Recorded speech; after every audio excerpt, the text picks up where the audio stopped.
Warangal Mamnoor airport ప్రాంగణం వద్ద ఉద్రిక్తత. ఎయిర్పోర్ట్ క్రెడిట్ మాదంటే మాదంటూ బీజేపీ కాంగ్రెస్ శ్రేణులు నినాదాలు చేస్తున్నారు.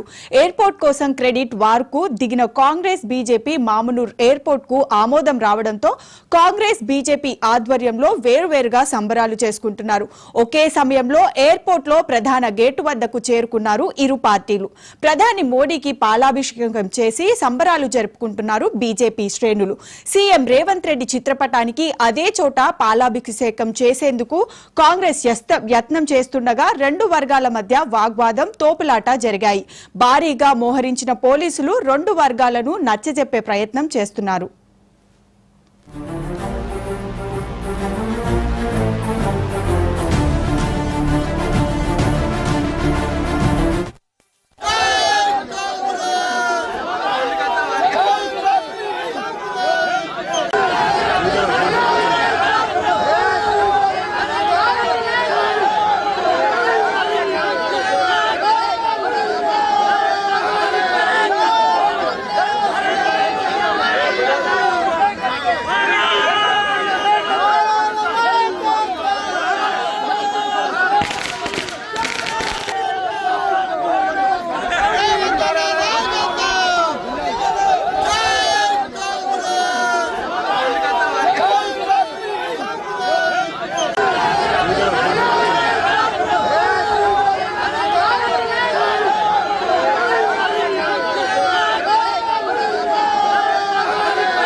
రైట్, బ్రేకింగ్ న్యూస్ చూస్తున్నాము. వరంగల్ మామునూర్ ఎయిర్పోర్ట్ ప్రాంగణం వద్ద ఉద్రిక్తత చోటు చేసుకుంది.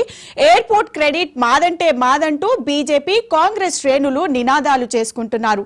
ఎయిర్పోర్ట్ కోసం క్రెడిట్ వార్ కు దిగిన కాంగ్రెస్ బీజేపీ నేతలు మామునూర్ ఎయిర్పోర్ట్ కు ఆమోదం రావడంతో కాంగ్రెస్ బీజేపీ ఆధ్వర్యంలో వేరువేరుగా సంబరాలు చేసుకుంటున్నారు. ఒకే సమయంలో ఎయిర్పోర్ట్ కు ప్రధాన గేటు వద్దకు చేరుకున్న ఇరు పార్టీలు ప్రధాని మోడీకి పాలాభిషేకం చేసి సంబరాలు జరుపుకుంటున్న బీజేపీ శ్రేణులు. ఇటువైపు సీఎం రేవంత్ రెడ్డి చిత్రపటానికి అదే చోట పాలాభిషేకం చేసేందుకు కాంగ్రెస్ యత్నం చేస్తుండగా రెండు వర్గాల మధ్య వాగ్వాదం, తోపులాట చోటు చేసుకున్నాయి. సో దీనికి సంబంధించి పోలీసులు రెండు వర్గాలను భారీగా మోహరించి వారిని నచ్చజెప్పే ప్రయత్నం చేస్తున్నారు.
రైట్, ఇక ఇదే అంశానికి సంబంధించి మా కరెస్పాండెంట్ సుధాకర్ మరింత సమాచారాన్ని అందిస్తారు. సుధాకర్, చెప్పండి, వరంగల్ మామునూర్ ఎయిర్పోర్ట్ ప్రాంగణం వద్ద అయితే ఉద్రిక్తత చోటు చేసుకుంది. దీనిపై అప్డేట్స్ ఎలా ఉన్నాయి? మామునూరులో త్వరలో ఎయిర్పోర్ట్ రానుంది. దీంతో వరంగల్ నుండి కూడా విమానాలు ఎగురుతాయనే వార్త నేపథ్యంలో క్రెడిట్ కోసం కొట్లాట కొనసాగుతుంది. క్రెడిట్ మాదే అంటూ బీజేపీ కాంగ్రెస్ నాయకులు హడావుడి చేస్తున్నారు. అందులో భాగంగానే మామునూరు ఎయిర్పోర్ట్ ప్రాంగణంలో ముఖ్యమంత్రి రేవంత్ రెడ్డి చిత్రపటానికి పాలాభిషేకం చేయడం కోసం కాంగ్రెస్ పార్టీ నాయకులు అదేవిధంగా శ్రేణులు ప్రయత్నించారు. ఇదే సమయంలో బీజేపీ నాయకులు శ్రేణులు అక్కడికి వచ్చారు. క్రెడిట్ అంతా కేంద్ర ప్రభుత్వానికి, ప్రధాని నరేంద్ర మోడీది కాబట్టి కాంగ్రెస్ నాయకులు ఇక్కడ సంబరాలు జరుపుకోవడం ఏంటి అంటూ మాట పెరిగిన నేపథ్యంలో తోపులాట సంభవించింది. ఒకరినొకరు తోపులాట జరిగింది. ముఖ్యమంత్రి రేవంత్ రెడ్డి ఇటీవల ప్రధాని నరేంద్ర మోడీని కలిసిన తర్వాతే కేంద్ర విమానయాన శాఖ మంత్రి రామ్మోహన్ నాయుడు నిన్న దానిపైన సంతకం చేశారు. కాబట్టి ఇది వచ్చింది అంటూ కాంగ్రెస్ పార్టీ చెప్తుంది. లేదు, కాంగ్రెస్ పార్టీ కృషి ఏం లేదు, పట్టుదల ఏం లేదు, దీంట్లో కేంద్ర ప్రభుత్వం విమానాశ్రయం మంజూరు చేయాలనుకుంది, మంజూరు చేసిందంటూ బీజేపీ నాయకులు చెప్తున్నారు. అందులో భాగంగానే రెండు వర్గాల మధ్య తోపులాట వాగ్వివాదం జరిగి ఉద్రిక్త పరిస్థితి నెలకొంది. Right, thanks for the update Sudhakar.